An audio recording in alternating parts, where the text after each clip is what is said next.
પાલેજના ઉપસરપંચ Shabir પઠાણને in charge સરપંચનો charge સોંપાયો। Bharuch તાલુકાની સૌથી મોટી પાલેજ ગ્રામ પંચાયત ખાતે 10મી માર્ચના રોજ ગ્રામ પંચાયતની તાકીદની સામાન્ય સભા યોજવામાં આવી હતી।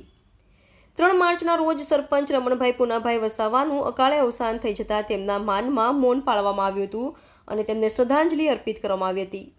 સોમવારના રોજ ગુજરાત પંચાયત અધિનિયમ 1993ની જોગવાઈઓ મુજબ સરપંચની ખાલી જગ્યા માટે ઉપસરપંચ શબીર પઠાણ દ્વારા પાલેજ ગ્રામ પંચાયત ઇન્ચાર્જ સરપંચનો ચાર્જ સંભાળી સરપંચ તરીકેની જવાબદારી સ્વીકારી હતી। શબીર પઠાણે સરપંચ તરીકે જવાબદારી સ્વીકારતા તેમનો ગ્રામજનો દ્વારા શુભેચ્છાઓ પાઠવી હતી।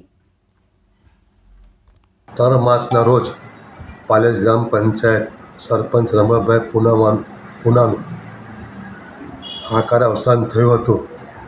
તેઓના માનમાં આજ રોજ પાલેજ ગ્રામ પંચાયત કચેરીએ મિટિંગ યોજવામાં આવી હતી અને સરપંચના માનમાં 2 મિનિટનું મૌન પાળવામાં આવ્યું હતું। તેઓની ગામની પંચાયતમાં હંમેશા ખોટ પડશે। તેઓના અવસાન બાદ ખાલી પડેલી સરપંચના હોદ્દાનો ચાર્જ મારા માથા ઉપર આવ્યો છે, જે હું પંચાયત અધિનિયમ અનુસાર સ્વીકારું છું। પાલેજ ગ્રામ પંચાયતનો વિકાસ રાબેતા મુજબ ચાલશે।